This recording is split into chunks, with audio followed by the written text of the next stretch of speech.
송원이 되었으므로 제1차 본회의를 개의하겠습니다. 2020년도 제2회 추가 경정 예산안에 대한 정부의 시정연설을 상정합니다. 국무총리 나오셔서 시정연설해 주시기 바랍니다. 이대로는 더 이상 버틸 수 없다. 코로나19로 일상을 잃어버린 우리 국민의 하소연입니다. 국민의 삶은 지금 벼랑 끝에 내몰리고 있습니다. 그동안 정부는 코로나19 극복을 위해 밤낮 없이 일해왔습니다마는 아직 충분하지 않습니다. 저는 오늘 대한민국의 총리로서 코로나19 종식을 위한 철저한 방역에 대한 다짐과 함께 생존을 위협받고 있는 국민의 고통을 덜어드리기 위해 비상하고 엄중한 각오로 이 자리에 섰습니다. 존경하는 국민 여러분, 문희상 국회의장님과 국회의원 여러분, 정부는 4월 16일 긴급재난지원금 지원을 위한 2020년도 제2회 추가 경정 예산안을 국회에 제출했습니다. 오늘은 국민과 국회의원 여러분께 추가 경정 예산안을 편성한 이유와 주요 내용을 말씀드리고 여러분의 이해와 협조를 구하고자 합니다. 지난 1월 20일 국내에서 첫 환자가 발생한 이후 계속된 코로나19와의 싸움이 오늘로 석 달째입니다. 국민들의 일상은 사라지고 학생들은 학교에 가지 못하고 있습니다. 기업은 생존 문제에 직면하고 자영업자와 소상공인의 고통은 이루 말할 수 없을 정도입니다. 우리 곁에 봄은 왔지만 여전히 달력 속에 박제되어 있습니다. 다행히 우리의 방역 상황은 지난 2월 대구 경북의 확진자가 가파르게 증가하던 위기 상황을 지나 안정세로 접어들었습니다. 위험을 무릅쓰고 최일선에서 싸우는 의료진의 헌신, 국민 여러분의 성숙한 시민의식, 투명하고 개방적인 우리의 방역 모델이 합쳐져 급박했던 상황을 슬기롭게 헤쳐나갈 수 있었습니다. 최근에는 방역 수칙 준수에 적극 호응해주고 계신 국민들의 협조로 주요국 가운데 유일하게 전국 규모의 선거도 성공적으로 치를 수 있었습니다. 하지만 코로나19와의 싸움은 아직 끝나지 않았습니다. 신천지 사태와 같은 대규모 집단 감염은 종식됐지만 지역사회에서의 소규모 집단 감염과 해외 유입에 의한 감염 위험은 계속되고 있습니다.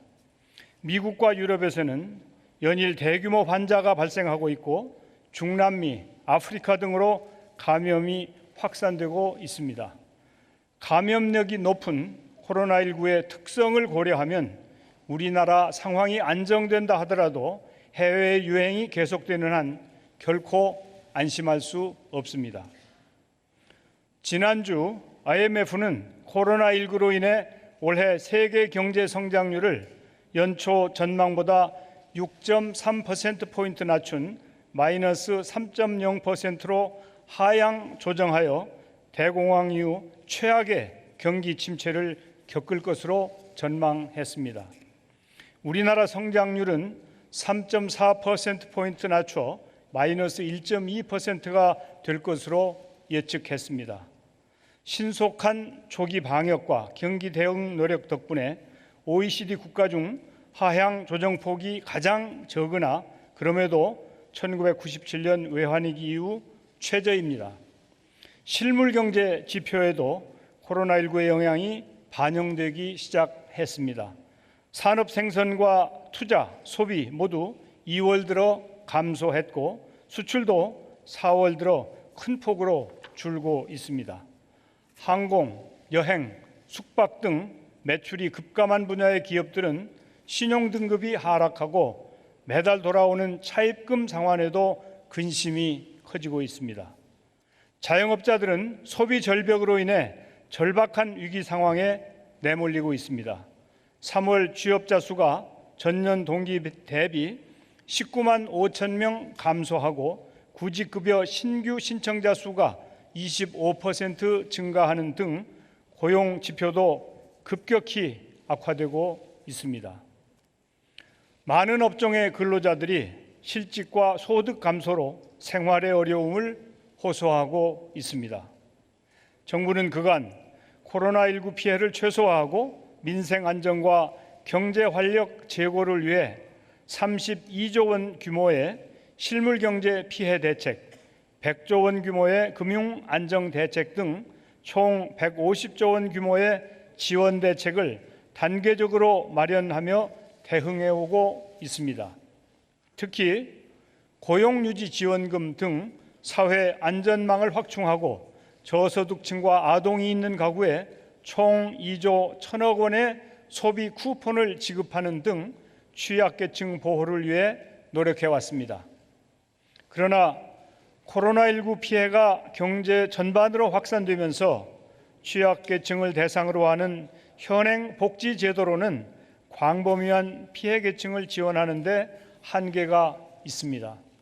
이에 정부는 보호 범위를 차상위 계층 이상까지 확대하여 사회 안전망을 보다 두텁게 보강하기 위해 총 7조 6천억 원의 긴급 재난지원금을 지원하는 추가 경정 예산안을 편성하였습니다.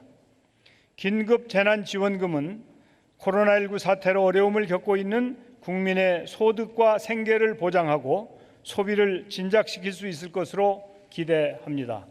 긴급 재난지원금은 소득 상위 30%를 제외한 1,478만 가구를 대상으로 4인 이상 가구 기준 100만 원을 지급하도록 하였습니다. 지원이 필요한 대상에 긴급 재난지원금이 최대한 전달될 수 있도록 코로나19 영향으로 최근 소득이 급감한 가구에도 지원될 수 있도록 하였습니다. 지원 대상 간 형평성, 한정된 재원 등을 고려하여 일부 고소득층을 지급 대상에서 불가피하게 제외하였습니다. 국민 여러분의 양해와 협조를 부탁드립니다. 긴급재난지원금은 국가적 재난 상황에 대응하여 시급히 추진하는 사업인 만큼 즉각적인 집행이 가장 중요합니다. 국민들께서 이 힘든 시기를 이겨내시는데 조금이나마 보탬이 될 수 있도록 국회에서 추가 경정 예산안을 조속히 처리해 주시길 간곡히 부탁드립니다.